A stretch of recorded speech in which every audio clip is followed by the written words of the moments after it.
नमस्कार, मैं हूं सैयद सुहेल और आप देख रहे हैं आपका नंबर 1 शो ये भारत की बात है। उम्मीद करते हैं आप सभी पूरी तरह से फिट होंगे और पूरी तरह से सेहतमंद होंगे। और आइए शुरुआत करने जा रहे हैं आज की पहली बड़ी खबर के साथ। और पहली बड़ी खबर जिससे हर शख्स परेशान है, हर आदमी परेशान है, चिंता में है। क्या वायरस वापस लौट आया है? चीनी वायरस आया और अपने साथ खौफ लेकर आया है। जो बात चीन में जो हालात हैं, कोरोना वायरस से लोगों में दहशत है जो चीन से आया था और उसने 71 लाख जानें पूरी दुनिया में ले ली है। आरोप लगा, अगली तस्वीर दिखाऊं कि वुहान लैब, यह चीन की वो लैब है, इस लैब से ही कोरोना वायरस निकला जिसने लाशों के अंबार लगा दिए।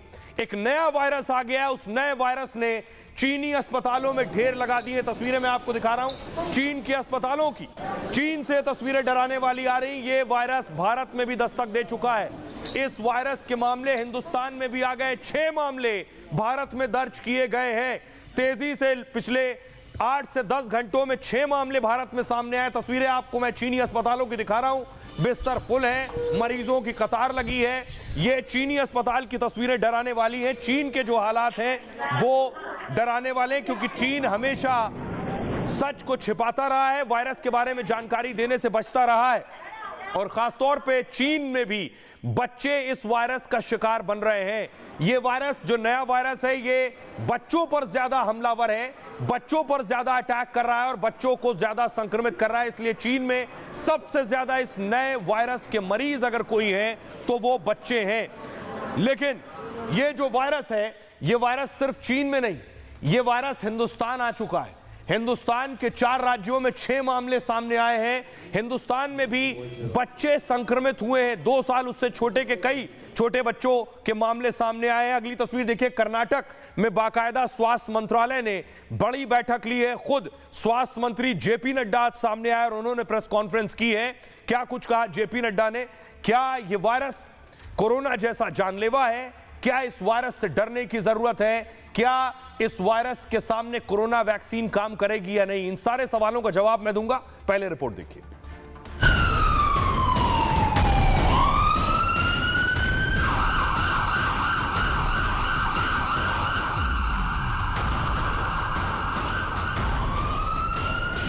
IDSP के साथ उपलब्ध सांस संबंधित वायरस के देशव्यापी डेटा को भी समीक्षा की जाती का बहुत नजदीकी से जायजा ले रहे हैं। स्वास्थ्य विभाग इन सारी बातों पर नजर रखेल। यापूर्वी देखील हा व्हायरस आलेला आहे। पुन्हा त्या व्हायरसचा चेंचू प्रवेश होताना दिसतो आहे। या संदर्भात जी काही ॲडवायझरी आहे ती आम्ही लवकरच त्या ठिकाणी जारी करू। देश में एक नए खतरे ने दस्तक दे दी है। चीन से कोरोना वायरस के बाद भारत आ गया है एक और चीनी वायरस। जिस नए वायरस ने चीन में कोहराम मचा रखा है, भारत में 12 घंटे में उसके 6 केस मिले तो दिल्ली से गुजरात और कर्नाटक से बंगाल तक हड़कंप मच गया। केंद्र से लेकर राज्य सरकारों तक की नींद उड़ गई। अलर्ट जारी किया गया है कि सतर्कता और सावधानी बहुत जरूरी है। स्वास्थ्य मंत्रालय ने Indian council for medical research के साथ और national centre for disease control के साथ और वर्ल्ड हेल्थ ऑर्गेनाइजेशन के साथ चीन सहित पड़ोसी देशों में स्थिति पर कड़ी निगरानी रखे हुए है। चीन से आए नए वायरस के लक्षण कोरोना की तरह हैं और यह भी कोरोना की तरह फेफड़े और सांस नली पर सबसे ज्यादा असर डालता है। इसलिए लोगों के मन में यह खौफ बढ़ने लगा है कि कहीं ये वायरस भी कोरोना की तरह तो नहीं फैलेगा और क्या यह भी कोरोना जैसा जानलेवा हो जाएगा। यापूर्वी देखील हा व्हायरस आलेला आहे। पुन्हा त्या व्हायरसचा चेंचू प्रवेश होताना दिसतो आहे। या संदर्भात जी काही ॲडवायझरी आहे ती आम्ही लवकरच त्या ठिकाणी जारी करू। स्वास्थ्य सचिव को आदेश दिए कि वो रोज 3 अस्पतालों का दौरा करें, मौजूद है, सतर्क हैं। देश में हर स्तर पर कोरोना जैसे वायरस से निपटने की तैयारी हो रही है तो लोगों के मन में भी सवाल उठ रहा है, क्या कोरोना की वैक्सीन इस वायरस से बचा पाएगी या फिर लगेगा लॉकडाउन? अब सवाल ये, वायरस कितनी तेजी से फैल रहा है? चीन से निकलकर दुनिया के कौन कौन से देशों तक पहुंच चुका है? सबसे पहले ये देखिए, क्योंकि ये दुनिया के 4, 5, 6 देशों तक ये वायरस पहुंच गया है। चीनी वायरस चीन से निकलकर हांगकांग पहुंचा है, मलेशिया पहुंच गया, जापान, हिंदुस्तान, और इंग्लैंड तक पहुंच चुका है, यानी 6 देशों में यह वायरस पहुंच चुका है। मलेशिया में भी है। चीन, हांगकांग, जापान, मलेशिया, भारत और इंग्लैंड पहुंच गया है, लगातार पांव पसार रहा है। आइए अब आपको बताता हूं कि भारत में यह वायरस कहां पहुंच चुका है। भारत के अलग अलग शहरों में इस वायरस ने दस्तक दे दी है। देखिए जरा भारत के नक्शे में आपको दिखाने जा रहा हूं। खबर मिल रही है गुजरात में 1 केस मिल गया इस वायरस का। पश्चिम बंगाल में भी 1 मामला सामने आया है HMP वायरस का। कर्नाटक में 2 मामले सामने आ गए हैं इस वायरस के, और तमिलनाडु में भी 2 वायरस के मामले सामने हैं। आपको याद होगा कोरोना के वायरस की शुरुआत भी दक्षिण भारत से हुई थी, वहां से 1 या 2 मामले कोरोना के सामने आए और उसके बाद धीरे धीरे करके ये आगे बढ़ते चले गए और उसके बाद पूरे देश और पूरी दुनिया ने हालात देखे। अब आपको बताऊं चीन में जो वायरस मिला है इसके हालात क्या हैं और भारत में इसके हालात क्या हैं, ये मैं आपको दिखाने जा रहा हूं। देखिए जरा, सबसे पहले चीन की बात करेंगे। चीन में हालात क्या है। चीन में मास्क वाले दिन फिर से लौट आए। कोरोना की तरह HMP वायरस फैल रहा है चीन में। अस्पताल में मरीजों की कतार बढ़ने लगी है। बुजुर्गों और बच्चों में संक्रमण तेजी से हो रहा है। वहां उत्तरी चीन समेत कुछ जगह मौत भी होने लगी है। इस तरह की खबरें, क्योंकि चीन छिपाता है इसलिए सच सामने आ नहीं पाएगा, जैसे कोरोना का सच आज तक सामने नहीं आया। वुहान और दूसरे राज्यों में इमरजेंसी का ऐलान हो गया है और दूसरे देशों के हजारों लोग फिर चीन छोड़ना चाहते हैं, वहां से निकलना चाहते हैं। चीन HMP वायरस के पूरे आंकड़े दरअसल जारी नहीं कर रहा है। विदेश मंत्रालय ने बयान जारी कर कहा है डरने की बात नहीं। चीनी विदेश मंत्रालय कह रहा है, लेकिन दुनिया को शक है कि चीन फिर से सच्चाई छिपा रहा है। और अब हाल भारत का, कल तक यह कहा जा रहा था कि भारत को खतरा नहीं है, डॉक्टर्स कह रहे थे डरने की जरूरत नहीं है, नहीं आने वाला है, परेशान मत होइए। और आज एक ही दिन में HMP वायरस के 4 से ज्यादा केस आ गए। दिल्ली से लेकर महाराष्ट्र, महाकुंभ तक अलर्ट जारी हो गया है। देश में सबसे पहले कर्नाटक से HMP वायरस के 2 केस सामने आए। 8 महीने के बच्चे और 3 महीने के बच्चे में यह वायरस के संक्रमण मिले। दोनों की कोई ट्रेवल हिस्ट्री नहीं, यानी कोई गया नहीं था चीन, भारत में ही मिल गई हिस्ट्री। दोनों बच्चों का बेंगलुरु के अस्पताल में इलाज चल रहा है। अहमदाबाद में 2 महीने का एक बच्चा इस नए वायरस का शिकार हो गया है। राजस्थान के इस बच्चे की तबीयत बिगड़ी तो अस्पताल में भर्ती कराया गया। सर्दी और तेज बुखार में सुधार नहीं हुआ तो बच्चे को फौरन वेंटिलेटर पर रखा गया। फिर उसकी जांच की गई तो पता चला इसको तो HMP वायरस संक्रमित है। ये बच्चा वेंटिलेटर पर आ गया था। कोलकाता में 5 महीने के बच्चे में भी वायरस के लक्षण मिले। मुंबई से लौटे बच्चे को तेज बुखार, उल्टी, दस्त हो रहे थे। फिलहाल HMP वायरस संक्रमित बच्चे के ऑक्सीजन लगी हुई है। आइए अब आपको सुनवाता हूं कि पूरे देश में अलर्ट है। स्वास्थ्य मंत्री JP नड्डा खुद सामने आए, उन्होंने प्रेस कॉन्फ्रेंस की है। क्या कुछ कह रहे हैं स्वास्थ्य मंत्री, सुनिए। जो HMPV वायरस के मामले पर हाल ही में आई रिपोर्ट्स पर स्वास्थ्य मंत्रालय ने Indian council for medical research के साथ और national centre for disease control के साथ और वर्ल्ड हेल्थ ऑर्गेनाइजेशन के साथ चीन सहित पड़ोसी देशों में स्थिति पर कड़ी निगरानी रखे हुए हैं। देश के हेल्थ सिस्टम्स और सर्विलेंस नेटवर्क्स किसी भी उभरते हुए हेल्थ चैलेंज के प्रति क्विक रिस्पांस देने के लिए सक्षम है और तैयार है। इस तरीके का वायरस तेजी से फैल रहा है। दिल्ली क्योंकि देश की राजधानी है और इंटरनेशनल ट्रैवल यहाँ सबसे ज़्यादा है, मैंने मुख्य सचिव को लिखा है कि आप ये इंश्योर कीजिए कि एक तो इसकी ट्रैकिंग हम लोग करते रहें, जो भी ज़रूरतें हैं वो पूरी हों। यापूर्वी देखील हा व्हायरस आलेला आहे, पुन्हा त्या व्हायरसचा चेंचू प्रवेश होताना दिसतो आहे। या संदर्भात जी काही ॲडवायझरी आहे ती आम्ही लवकरच त्या ठिकाणी जारी करू। सावचेती बरतने की वो वहाँ से सूचना दी गई है।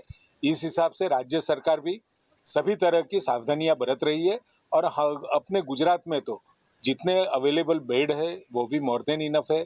वेंटिलेटर, बेड, ऑक्सीजन व्यवस्था, ये सब व्यवस्था है ही। Government will implement it and the government will take all precautionary measures to implement and to prevent the disease. अब आपको बताते हैं इसके जो लक्षण है यानी सिम्टम्स हैं, कोरोना के लक्षण अगर आपको याद है तो इसके लक्षण भी कोरोना जैसे ही हैं।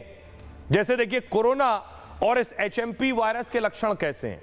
कोरोना में बुखार आता था, HMP में भी बुखार आता है। अगर आपको याद हो कोरोना के लक्षण बहुत घातक नहीं थे, सामान्य स्मेल और टेस्ट जाता था या बुखार आता था, लेकिन वो किस कदर जानलेवा हो जाता था, इसके लक्षण भी सामान्य हैं। कोरोना में खांसी आती थी, एचएमपी में भी खांसी होती है। कोरोना में सांस लेने में दिक्कत होती थी, एचएमपी में भी सांस लेने से परेशानी होती है इस नए वायरस में।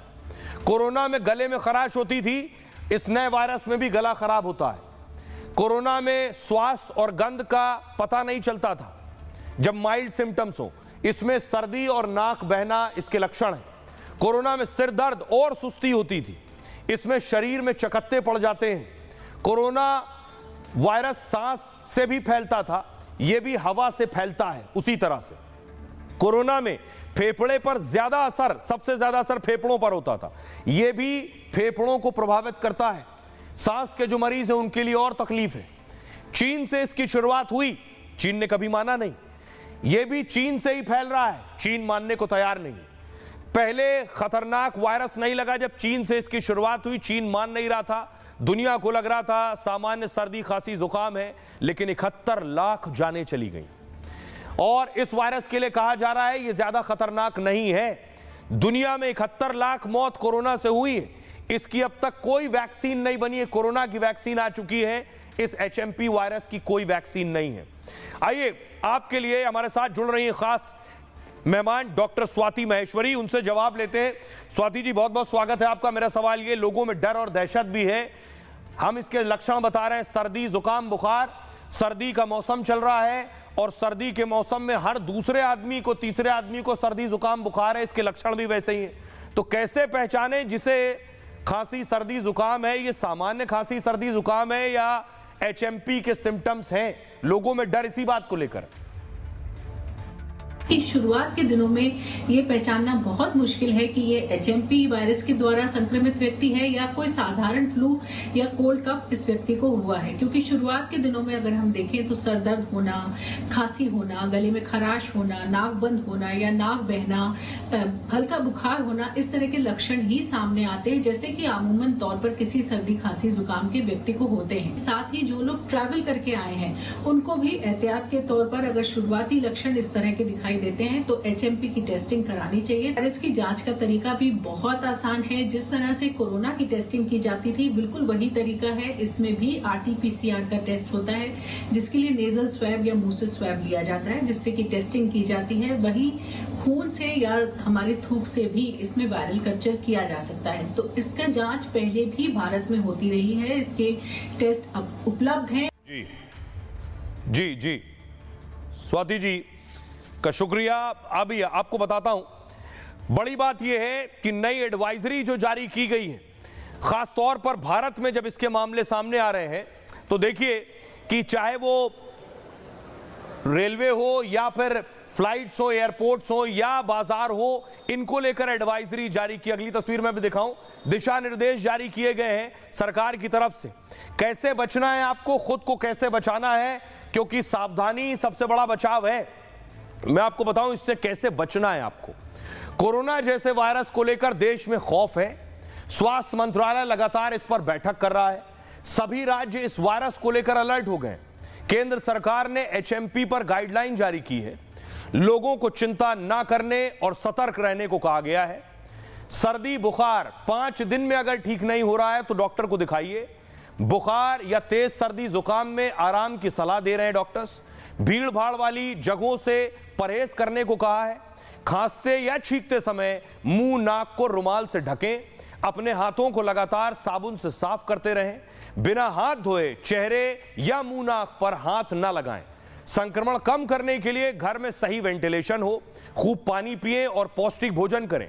छोटे बच्चों और बुजुर्गों में दरअसल इम्यूनिटी कम होती है, इसलिए एचएमपी का खतरा उन्हें सबसे ज्यादा होता है। भारत में एचएमपी वायरस के 4 केस बच्चों में ही मिले। बच्चों को लेकर खास सतर्कता बरतने की सलाह है। इस वायरस के इलाज के लिए कोई पक्की दवा नहीं है, इसलिए एंटीबायोटिक या अपनी मर्जी से कोई दवा ना दें। सांस लेने में दिक्कत होने पर ऑक्सीजन सपोर्ट दिलाएं।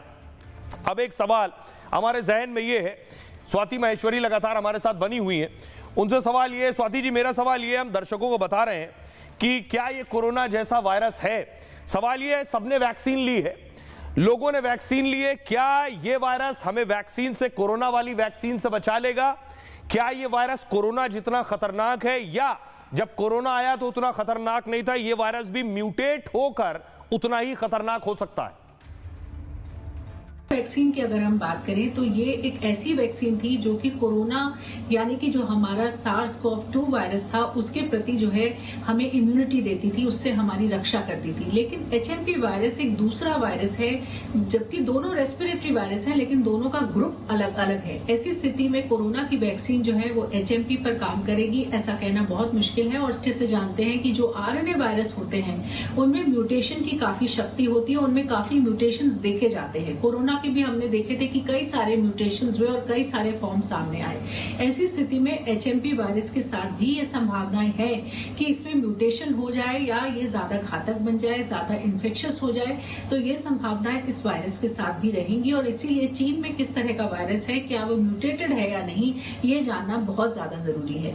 जी बहुत बहुत शुक्रिया डॉक्टर स्वाति महेश्वरी आपका। डॉक्टर स्वाति का कहना है बेशक कोरोना की तरह कहा जा रहा हो, कोरोना में भी शुरू में कहा गया ये बहुत घातक नहीं है, लेकिन उसने अपना रूप और शक्ल बदला और खतरनाक हो गया। ये भी उस तरह का रूप ले सकता है और खतरनाक हो सकता है, इसलिए खुद को सुरक्षित रखना, सावधानी बरतना, यही एक उपाय है। खबरों में आगे बढ़ते हैं। आज की एक और खबर है, पीके को जेल और फिर बेल। बिहार में पिछले कई दिन से बवाल चल रहा है। नीतीश कुमार के साथ रह चुके, करीबी रहे, कदम से कदम मिलाकर चल चुके पीके, उनको मुख्यमंत्री बनाने में भी बड़ा रोल रहा, उनके साथ रणनीतिकार रहे, नेता बन गए। तेजस्वी यादव के लिए बड़ी चुनौती है, एक और नया नेता आ गया है बिहार में। अगली तस्वीर में आपको दिखाऊं, पीके की गिरफ्तारी हुई। ये देखिए, पुलिस पहुंची बिहार में प्रशांत किशोर को उठाने के लिए। प्रशांत किशोर को खींचकर पुलिस ने उठाया और प्रशांत किशोर की गिरफ्तारी हुई।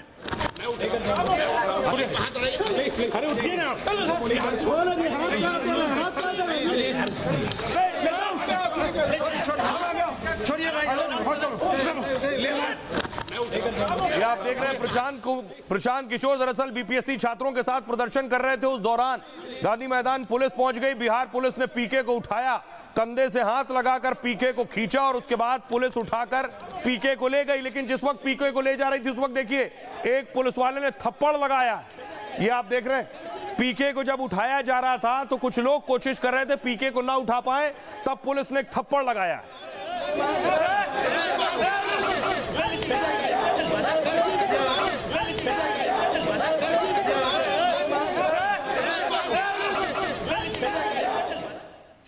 उसके बाद पीके को पुलिस ने गांधी मैदान से उठाया है और पुलिस पीके को लेकर सीधे पहुंची है। जेल ले जाने की तैयारी थी, थाने ले जाए, उसके बाद कोर्ट में पेश करना था पीके को।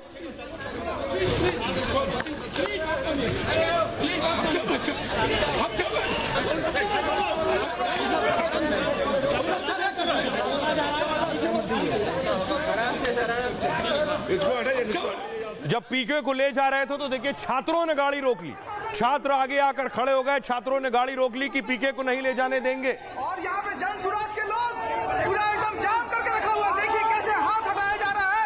प्रशासन देखिए, प्रशासन कैसे, देखिए प्रशासन जमीन पे लड़िया कर दिया है। इस वक्त देख सकते हैं आप, सड़क जाम कर दिया है। प्रशासन इस वक्त एम्बुलेंस के अंदर में है। पुलिस प्रशासन लोगों को रोक रही है और यहाँ पे जन सुराज के लोग पूरा एकदम जाम करके रखा हुआ है। देखिए कैसे हाथ हटाया जा रहा है। प्रशासन देखिए, प्रशासन कैसे। और उसके बाद देखिए पीके को लेकर कोर्ट पहुंचे, पीके को अदालत ले जाया गया, कोर्ट में हाजिर हुए और पीके को कोर्ट ने कहा सशर्त जमानत देंगे। पीके ने कहा जमानत नहीं चाहिए, मैं तो जेल जाऊंगा, शर्त के साथ जमानत नहीं चाहिए। उसके बाद दूसरी कोर्ट ने पीके को बिना शर्त जमानत दी, फिर वो जेल से बाहर आए।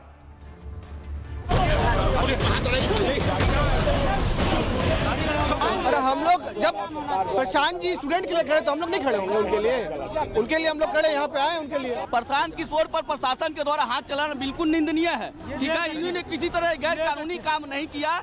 प्रशांत कोई अपराधी काम कर रहे थे, बिहार के जनता के लिए इंसाफ मांग रहे थे, बीपीएससी छात्र के लिए जस्टिस मांग रहे थे, उनको क्या जरूरत इस चीज है। आपके साथ खड़े हैं और बिल्कुल आपको झुकने डरने की जरूरत नहीं है। संघर्ष समिति की आज ही रात में बैठक होगी और अनशन के जगह और इसके स्वरूप की घोषणा कल मैं आपको करूंगा। बड़े बड़ों को मुख्यमंत्री की कुर्सी तक पहुंचाने वाले पीके क्या जेल जाकर नेता बन गए हैं? जमानत मिलने के बाद भी पीके ने आखिर क्यों बेउर जेल जाना पसंद किया? बीपीएससी छात्रों के मुद्दे पर बिहार में जमकर सियासत हुई। तेजस्वी से लेकर पप्पू यादव तक मैदान में थे, लेकिन पीके छात्रों के साथ डटे रहे। पहले लाठीचार्ज के दौरान भाग जाने का भी आरोप लगा, फिर वैनिटी वैन को लेकर भी बवाल हुआ, लेकिन पीके छात्रों के समर्थन में गांधी मैदान में आमरण अनशन पर बैठ गए। भूख हड़ताल कोई आदमी 5 बजे शाम में करेगा खाना खा के? आप हमको बताइए, सत्याग्रह का जगह कहाँ है? सत्याग्रह का जगह बना हुआ है तो आप टेंट में जाते, बच्चों के साथ रहते, बच्चों की हमें कोई आपत्ति नहीं है। एक कहानी लिखी गई है, उसमें एक डायरेक्टर है, एक प्रोड्यूसर है, यानी निर्देशक भी है, और उसमें पूरी तरीके से फाइनेंसर भी है, एक्टर भी है, वैनिटी वैन भी है, और कौन ये सब करा रहे हैं, किस वजह से करा रहे हैं, वो हम सब लोग जान रहे हैं। आज सुबह गिरफ्तारी के बाद से दिन भर पीके बिहार में चर्चा का विषय बने रहे। बिहार में इसी साल विधानसभा चुनाव होने हैं। बड़ा सवाल यह है कि छात्रों का मुद्दा उठाकर जेल जाने वाले पीके को इससे कितना माइलेज मिलेगा।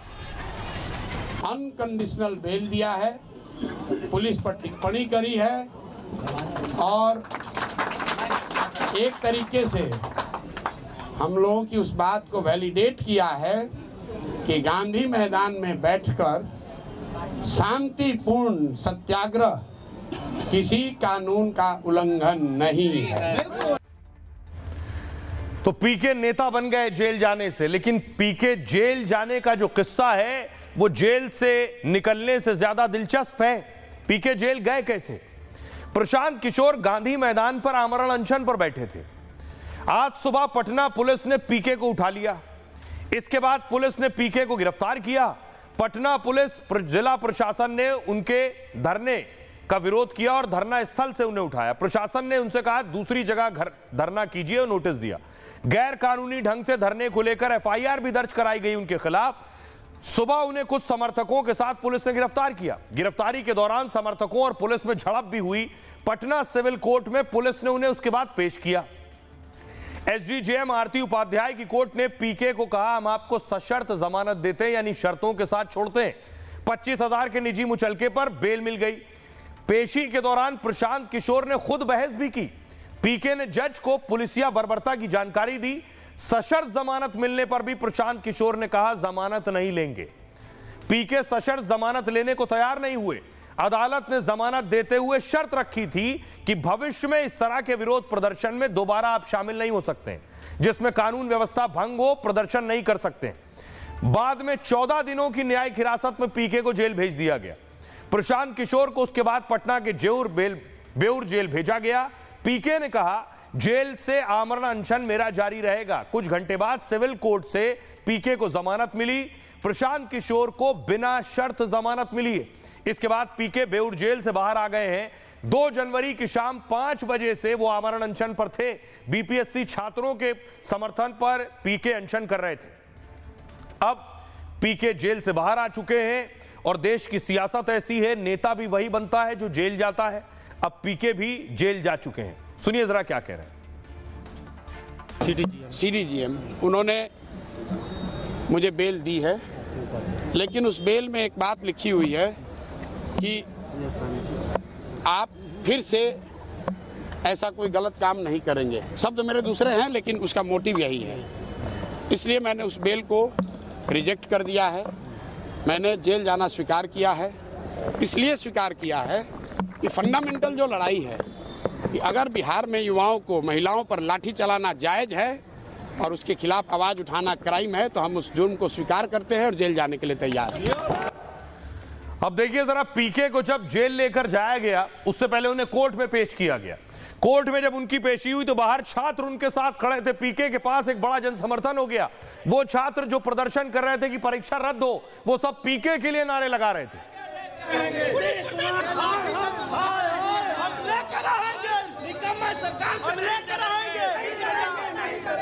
नीतीश कुमार से नहीं डरेंगे, नीतीश कुमार से नहीं डरेंगे।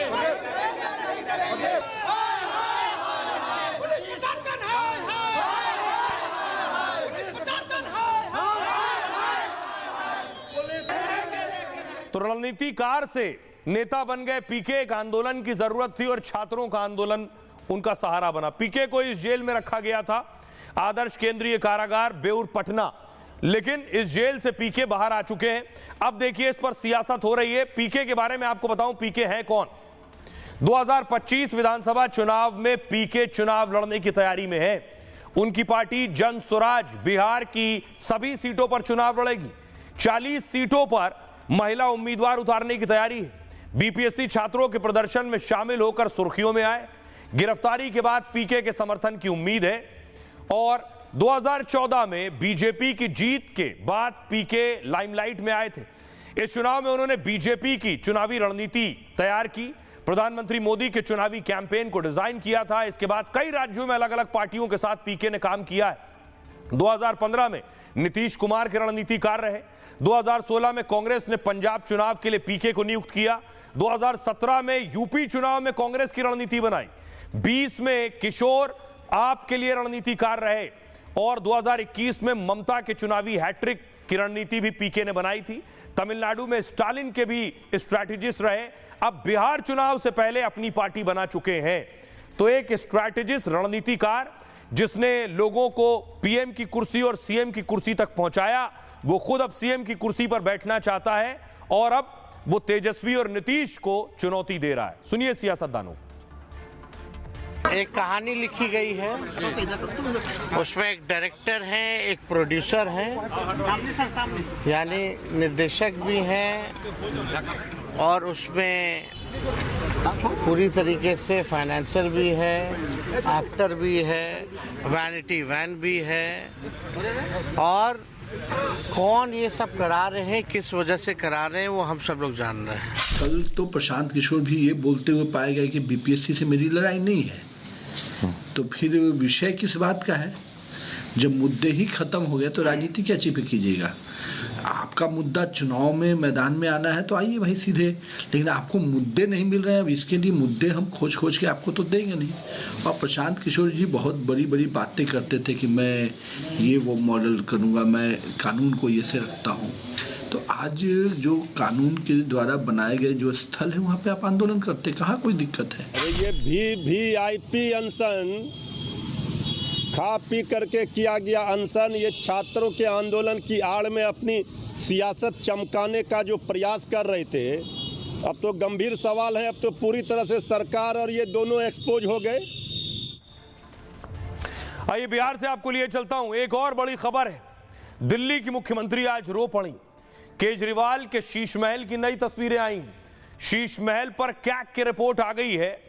बीजेपी रोज नया पोस्टर जारी कर रही है। अरविंद केजरीवाल पर एक पोस्टर नया आ गया, देखिए मार्केट में दिल्ली का लुटेरा करके पोस्टर बनाया गया। केजरीवाल बाइक पर बैठे हुए हैं, पीछे बैकग्राउंड में उनका घर दिखाई दे रहा है जिसे बीजेपी शीश महल कहती है और बाइक से आगे बढ़ रहे हैं। चारों तरफ नोट उड़ रहे हैं। केजरीवाल को लुटेरा दिखाया गया इस पोस्टर में।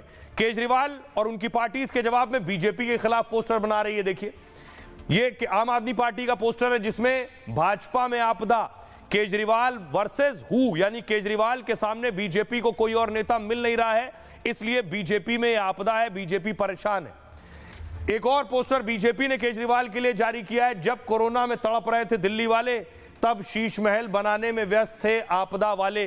केजरीवाल बैग भरे हैं नोटों का, यह पोस्टर बीजेपी ने जारी किया है उनके शीश महल को लेकर। अब सवाल आता है शीश महल क्या? शीश महल का नाम पहली बार आपने मुगले आजम पिक्चर में देखा होगा। यह ऐसा था शीश महल, मुगले आजम वाला शीश महल। इस शीश महल से केजरीवाल के घर को तुलना की गई और उसे भी शीश महल कहा गया। अब देखिए कि यह है केजरीवाल का शीश महल जिसे बीजेपी आरोप लगाती है केजरीवाल ने भी मुगले आजम जैसा शीश महल बनवाया है, इसमें करोड़ों रुपया लगाया है। लेकिन इसकी कुछ तस्वीरें आज बीजेपी ने सार्वजनिक की है।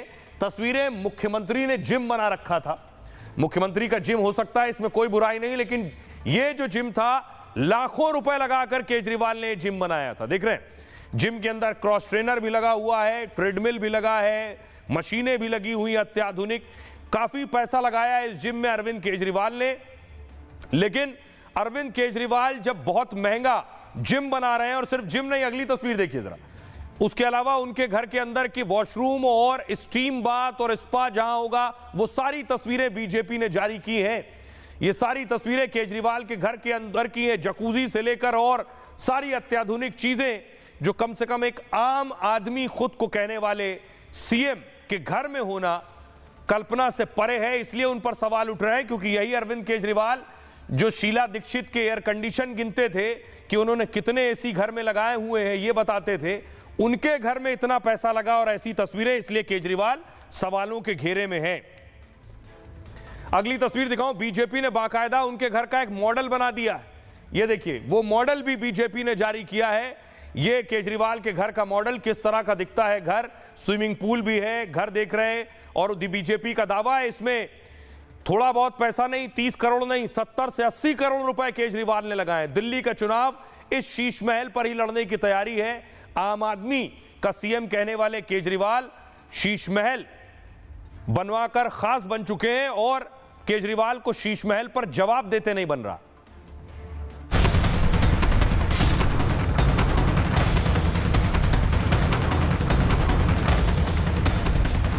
मैं भी कोई शीश महल बना सकता था। पीएम मोदी के ऐलान के बाद से साफ हो गया था कि दिल्ली का चुनाव शीश महल के इर्द गिर्द घूमने वाला है। अब कैग रिपोर्ट का हवाला देकर बीजेपी ने केजरीवाल पर ताबड़तोड़ हमला किया। शीश महल पर 30 नहीं, 70 से 80 करोड़ खर्च करने का आरोप लगाया। 7 करोड़ एस्टिमेशन, 8 करोड़ का टेंडर हुआ और उसके बाद जो पेमेंट दी गई 2022 में वो है 33 करोड़ 66 लाख। बीजेपी जहां शीश महल को लेकर केजरीवाल को घेरने में जुटी है, वहीं आम आदमी पार्टी दिल्ली में वोटर लिस्ट को लेकर सवाल उठा रही है। दिल्ली में किसी भी पूर्वांचली का वोट कटने नहीं देंगे। अब देखिए जरा, कैग की रिपोर्ट भी आ गई है। सीएजी की रिपोर्ट इस मामले में क्या कह रही है, ये आपको बताता हूं। देखिए जरा, सीएजी की रिपोर्ट जो है, वो सीएजी की रिपोर्ट चौंकाने वाले खुलासे कर रही है। वो दावे जो पहले किए गए हैं, क्या उससे जुड़े हुए दावे हैं, देखिए जरा। सीएजी की रिपोर्ट, ये केजरीवाल के घर का ड्राइंग रूम का सीन है। कई मेहमान यहां आकर बैठे हैं। पहले एक तस्वीर और वायरल थी जब इस घर पहुंचे थे नीतीश कुमार मिलने। नीतीश कुमार और केजरीवाल की भी साथ में तस्वीर थी। दिल्ली में चुनाव से पहले शीश महल पर घमासान है। बीजेपी ने कैग रिपोर्ट का हवाला देकर आपको घेरा है। केजरीवाल के बंगले पर 75 से 80 करोड़ रुपए खर्च का दावा किया है। पीएम मोदी के बाद बीजेपी के नेताओं ने मोर्चा खोल दिया है। बीजेपी ने केजरीवाल पर गंभीर आरोप लगाए।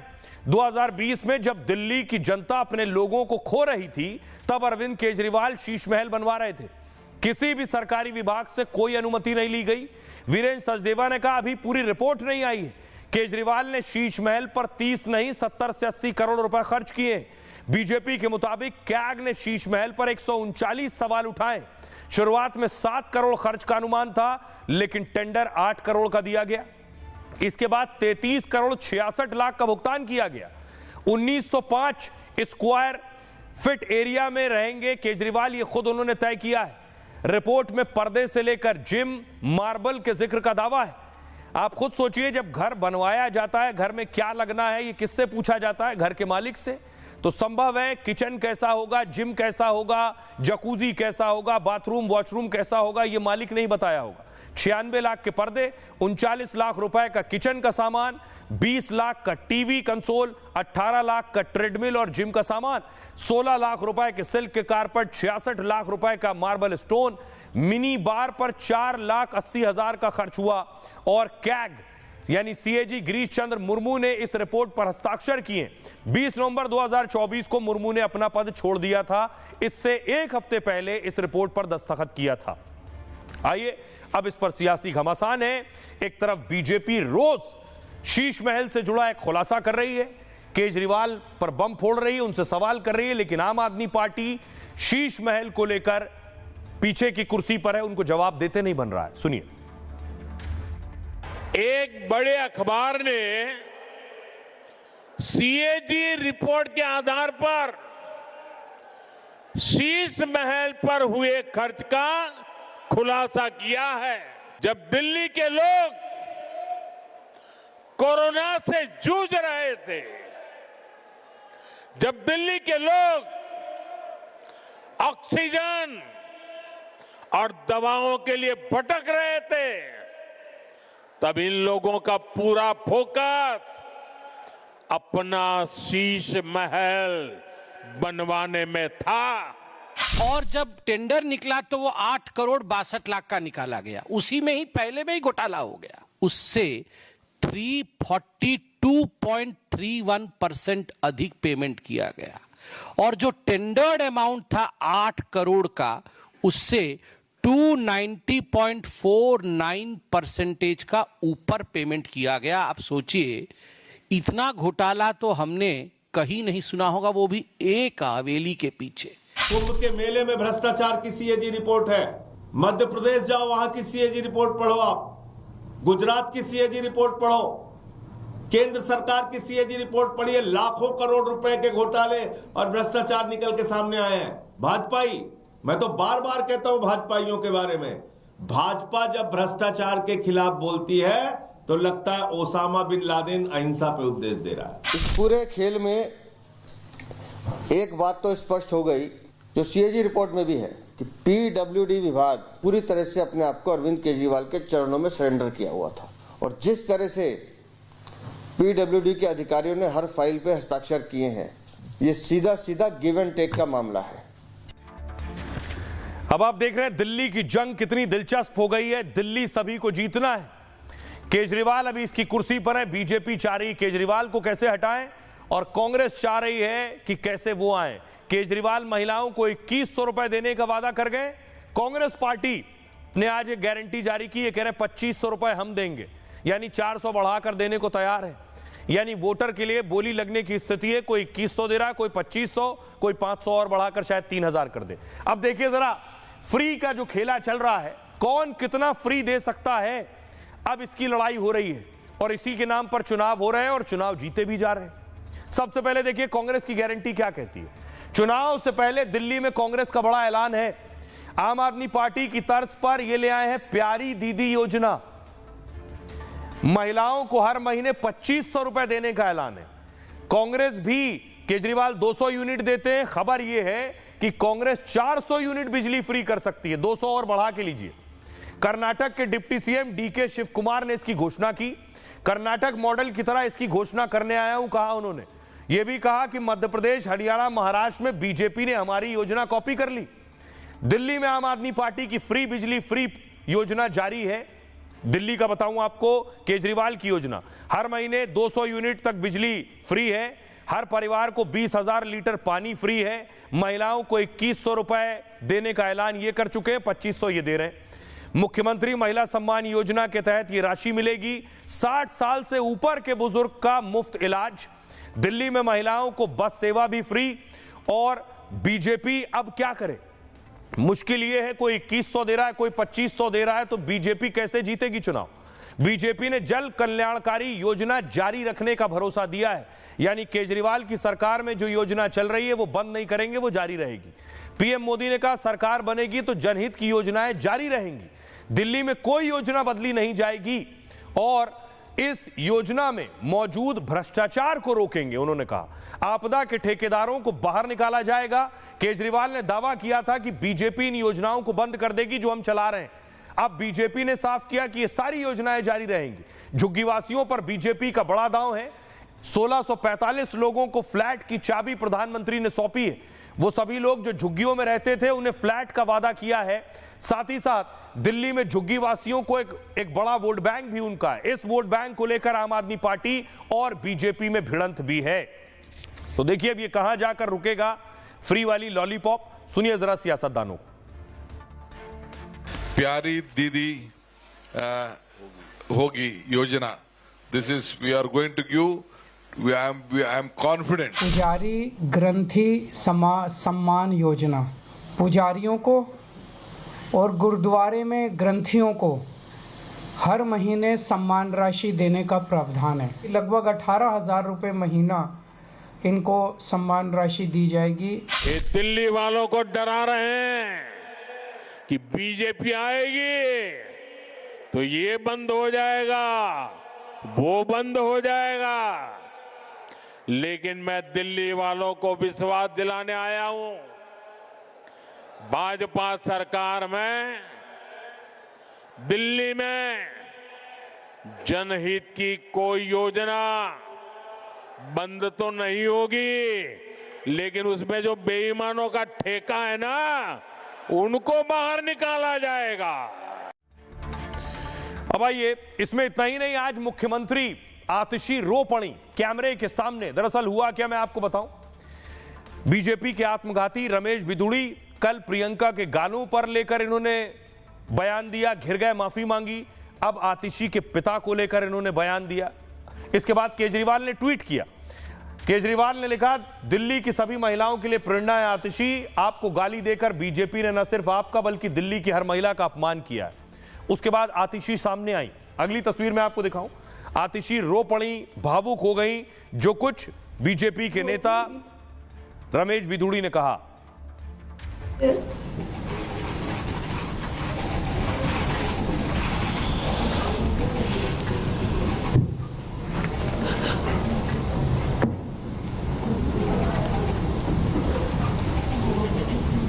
आप चुनाव के लिए इतनी घटिया हरकत करेंगे?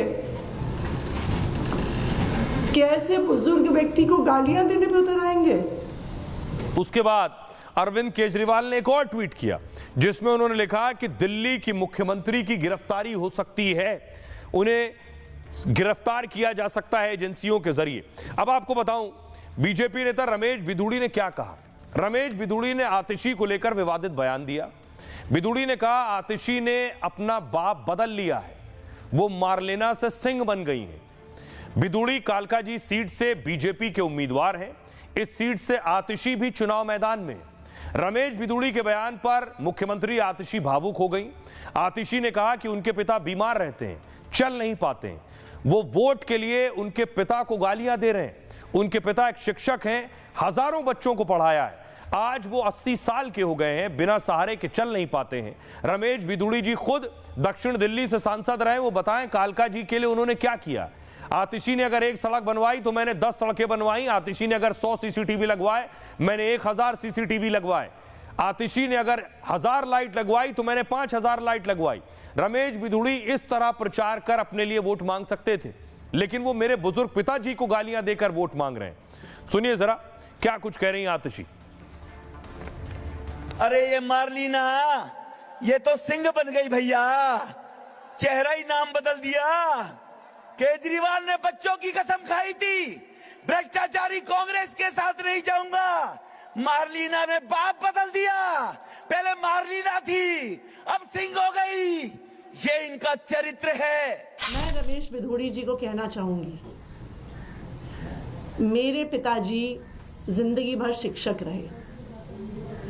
उन्होंने दिल्ली के हजारों गरीब लोअर मिडिल क्लास परिवार से आने वाले बच्चों को पढ़ाया। आज वो 80 साल के हो गए हैं।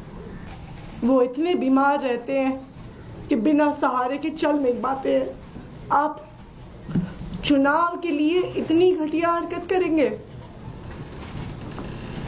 कैसे बुजुर्ग व्यक्ति को गालियां देने पे उतर आएंगे? इस देश की राजनीति इतने घटिया स्तर पर गिर सकती है, मैं कभी सोच नहीं सकती थी। आतिशी ने अपना बाप बदल दिया। यही गाली गलौज की भाषा दिन रात आपके यहां प्रशिक्षित की जाती है। यही गुंडागर्दी की भाषा बोलते हो तुम लोग। मां बाप को गालियां दे रहे हैं। मैं समझता हूं भारतीय जनता पार्टी इस देश की सबसे बड़ी गुंडों और गालीबाजों की पार्टी है। पहले ही 2 दिन में, पहले ही 2 उनकी जनसभाओं में जो इस तरह की भाषा, पहले प्रियंका जी पर अटैक सीधा किया, उसके बाद जो है अब दिल्ली की महिला मुख्यमंत्री को लेकर जिस तरह की निचले स्तर की भाषा बोल रहे हैं, मुझे बिल्कुल नहीं लगता कि कालका जी के लोग इस तरह के उम्मीदवार को कभी भी स्वीकार करेंगे और अपना जनप्रतिनिधि बनाएंगे। तो आइए खबरों में आगे बढ़ते हैं।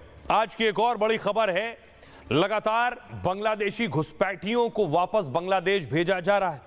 उन घुसपैठियों पर ताबड़तोड़ एक्शन हो रहा है जो अवैध तरीके से भारत में घुस रहे हैं।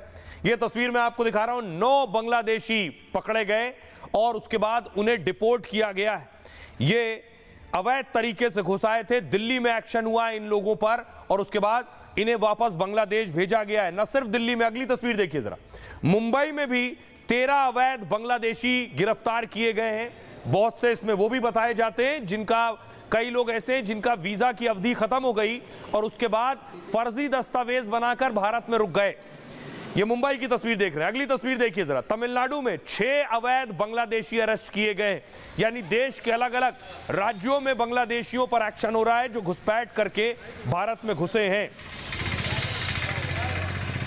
एक और तस्वीर मैं आपको दिखाऊं, बंगाल में भी जो घुसे हैं उनको भी पकड़ा गया। ये सियालदा पश्चिम बंगाल की तस्वीर आप देख रहे हैं। अवैध बांग्लादेशी यहां भी गिरफ्तार किया गया है। तो पूरे देश में अवैध घुसपैठियों पर कार्रवाई हो रही।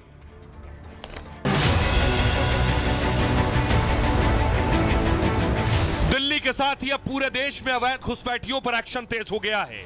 मुंबई से लेकर तमिलनाडु तक ताबड़तोड़ छापेमारी शुरू हो गई है।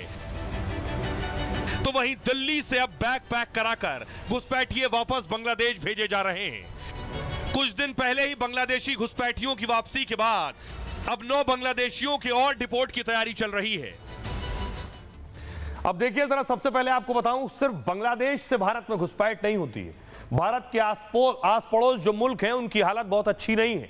इसलिए देखिए वहां से कहां से भारत में घुसपैठिए आते हैं। सबसे ज्यादा घुसपैठ जो हो रही है भारत में वो इस वक्त बांग्लादेश से हो रही है। म्यांमार से रोहिंग्या भी आ जाते हैं, पाकिस्तान से भी घुसपैठ होती है और अफगानिस्तान से भी घुसपैठ होती है। अब मैं आपको बताऊं कि आखिर ये घुसपैठ करते क्यों हैं, घुसपैठ करके भारत क्यों आते हैं। जो बांग्लादेश में रहने वाले हैं, वहां भी रह रहे हैं, वहां भी खा कमा सकते हैं। तो यहां आने के पीछे कई वजह है। पहली वजह है पैसों का लालच। दावा है कि बांग्लादेशी अच्छे जीवन की तलाश में भारत आते हैं। बांग्लादेश में मजदूर को हर महीने 8,000 टका वेतन मिलता है। जो उनका 8,000 है वो हमारा 6,080 रुपए हो जाता है। जबकि भारत में इन्हें मजदूरी लगभग महीना काम करने पर 20,385 रुपए महीना मिल जाता है। दिल्ली जैसे शहरों में मजदूर को 500 से 600 रुपए प्रतिदिन मिल जाता है। यही वजह है कि पैसों के लालच में बांग्लादेशी भारत आते हैं। भारत और बांग्लादेश करीब 4,000 किलोमीटर सीमा साझा करते हैं। घुसपैठ इनके लिए आसान है भारत में, क्योंकि 4,000 किलोमीटर की सीमा में कई जगह पर बाड़ेबंदी नहीं है और इसका फायदा उठाकर ये बांग्लादेशी आसानी से घुसपैठ कर लेते हैं। बांग्लादेशी सांस्कृतिक रूप से भारत के बंगालियों से मिलता जुलता है, तो बंगाल में आकर भाषा भी बोल लेते हैं, तो वहां भी रह जाते हैं और बस जाते हैं। इसलिए फर्जी पहचान से घुसपैठिए सुरक्षा बलों से बच जाते हैं। भारत के दूसरे राज्यों और शहरों में जाते हैं तो बंगाली बोल लेते हैं, तो कहते हैं बंगाल का हूं। धार्मिक कारण भी है। धार्मिक उत्पीड़न की वजह से बहुत से हिंदू भी आ जाते हैं। कई बार बांग्लादेश मुक्ति युद्ध के बाद हिंदुओं पर अत्याचार हुआ, वहां रेप और नरसंहार से बचने के लिए लोग भारत में आ गए। उस दौरान 1 करोड़ बांग्लादेशियों ने भारत में घुसपैठ की थी और इन सभी अवैध घुसपैठियों में 80% बांग्लादेशी हिंदू थे। अभी भी धार्मिक उत्पीड़न की वजह से घुसपैठ होती है और दावा है कि हर साल 91,000 बांग्लादेशी भारत में घुसते हैं। यह आंकड़ा 1981-91 के दौरान का बताया जा रहा है और हालांकि अभी भी हर साल हजारों बांग्लादेशी सीमा पार कर रहे हैं। दावा है कि भारत के अंदर लाखों की संख्या में घुसपैठिए मौजूद हैं। अब सवाल यह है, जो लाखों घुसपैठिए जिन्हें अभी पकड़ा, इन्हें कल भेज दिया जाएगा, लेकिन जो सालों से घुसपैठ करके रह रहे हैं, क्या इन्हें वापस बांग्लादेश लेगा? क्या इन्हें भेजा जा सकता है? सुनिए जरा पूर्व राजनयिक दीपक बोरा साहब क्या कह रहे हैं इस पर। रियलिटी ये है कि वहाँ पर बेरोजगारी बहुत थी, उनकी आबादी बहुत बढ़ रही थी, खाने पीने की कमी थी, महंगाई बढ़ रही थी, चीज़ें कम मिलती थी बाजार में, बहुत तरह के प्रेशर थे उनके ऊपर, फिर आतंक के साथ भी उनको निपटना पड़ता था। तो ये लोग छोड़ के आए थे। बहुत से लोग तो आए थे जब बांग्लादेश आज़ाद हुआ 1971 के जंग के बाद और आके त्रिपुरा स्टेट में बस गए थे, फिर ये वापस कभी नहीं गए। अब जो अब पकड़ रहे हैं हम, क्योंकि आज की जो सरकार है, मौजूदा सरकार श्री नरेंद्र मोदी की, वो बहुत सख्ती से चाहती है कि भारत जो है वो भारतीयों के लिए हो, दूसरों के लिए ना हो। और जो आना चाहता है तो वो कानूनी तरीके से आए। अगर उसको नौकरी मिल रही है यहाँ पर या कुछ करना चाहता है, बिजनेस करना चाहता है, तो लीगल तरीके से आए। इनको वापस कैसे लाया जाए? जो कई लाख, शायद कई करोड़ इलीगल एलियंस भारत में आ गए हैं, ये आसान नहीं होगा, क्योंकि इनके पास आधार कार्ड है, इनके पास पैन कार्ड है और तो आप दीपक बोरा साहब को सुन रहे थे। ये आसान काम नहीं। आज की एक और खबर है, पत्रकार का खौफनाक मर्डर। मैं आपको दिखाऊं, पत्रकार की हत्या की गई बेरहमी से, उसकी पोस्टमार्टम रिपोर्ट आई है और उनकी गिरफ्तारी भी की गई। दूसरी तस्वीर आप देख रहे हैं जो उसे मारा गया, ये वो शख्स है जिसने पत्रकार की हत्या की है। पत्रकार की हत्या में मास्टरमाइंड अरेस्ट हो गया। उसके हाथ में आप हथकड़ी भी देख रहे हैं, हथकड़ी लगा हुआ। और अगली तस्वीर दिखाऊं, ये वही सुरेश चंद्राकर है जिसकी तस्वीर मैंने आपको दिखाई। आइए जल्दी से मैं आपको बताऊं कि पोस्टमार्टम रिपोर्ट क्या कहती, किस बेरहमी से पत्रकार की हत्या की गई। 3 जनवरी को पत्रकार मुकेश का शव सेप्टिक टैंक में मिला। पोस्टमार्टम रिपोर्ट में हत्या को लेकर बड़ा खुलासा हुआ। रिपोर्ट में बताया गया कि उसे बड़ी क्रूरता के साथ मारा गया। पोस्टमार्टम के दौरान सिर में चोट के 15 निशान मिले। हत्यारों ने पीटते पीटते पत्रकार की 5 पसलियां तोड़ दी। इसके साथ ही हत्या से पहले उसकी गर्दन को तोड़ दिया।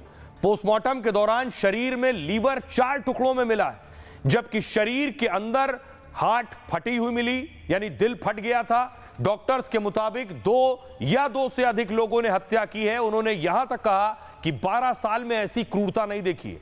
पत्रकार मुकेश हत्याकांड की जांच एसआईटी कर रही है और एसआईटी ने हत्या के मास्टरमाइंड ठेकेदार सुरेश को अरेस्ट कर लिया है। ठेकेदार सुरेश चंद्राकर की गिरफ्तारी हैदराबाद से की गई है। 200 सीसीटीवी, 300 मोबाइल खंगालने के बाद गिरफ्तार हुआ है सुरेश।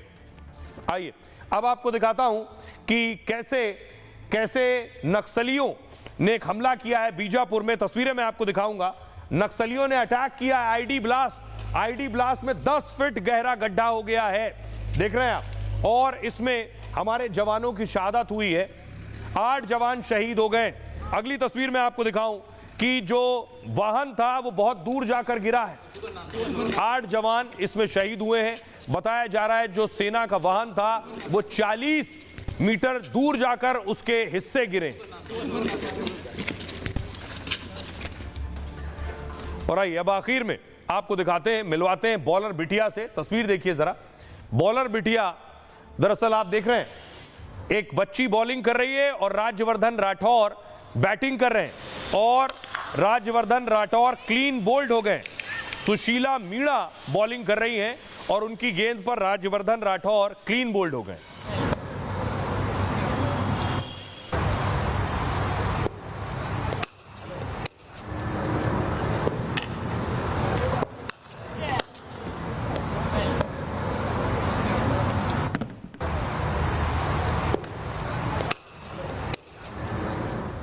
तो कौन है जिसने राज्यवर्धन राठौर को क्लीन बोल्ड कर दिया? ऐसी क्रिकेटर से मिलवाएंगे जिसे लेडी जहीर खान कहा जा रहा है। सैमसंग गैलेक्सी Z Fold 6 पर गैलेक्सी AI का इस्तेमाल कर नोट एसएस से खबरों को रिकॉर्ड और समराइज करते हैं। राजस्थान की महिला क्रिकेटर सुशीला मीणा का बॉलिंग एक्शन भारत के पूर्व तेज गेंदबाज जहीर खान से मिलता जुलता है। जब सुशीला मीणा को लेडी जहीर खान कहा जाने लगा, जयपुर में नेट प्रैक्टिस के दौरान सुशीला मीणा ने खेल मंत्री राज्यवर्धन राठौर को क्लीन बोल्ड कर दिया। सचिन तेंदुलकर ने एक्स पर पोस्ट करके सुशीला मीणा की तारीफ की, जिसके बाद राजस्थान क्रिकेट एसोसिएशन ने 12 साल की क्रिकेटर को गोद ले लिया है और सुशीला के रहने, खाने, क्रिकेट ट्रेनिंग और पढ़ाई का खर्चा अब आरसीए उठाएगा। सुशीला का सपना है कि इंडिया से खेलना और सचिन तेंदुलकर जैसा बनना और उनसे मिलना।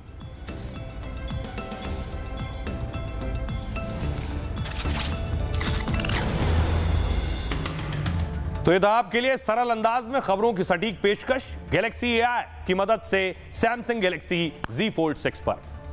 बहरहाल ये भारत की बात है में इतना ही। आप अपना और अपनों का बहुत बहुत ख्याल रखिए। रुक रहे हैं एक छोटे से ब्रेक के लिए।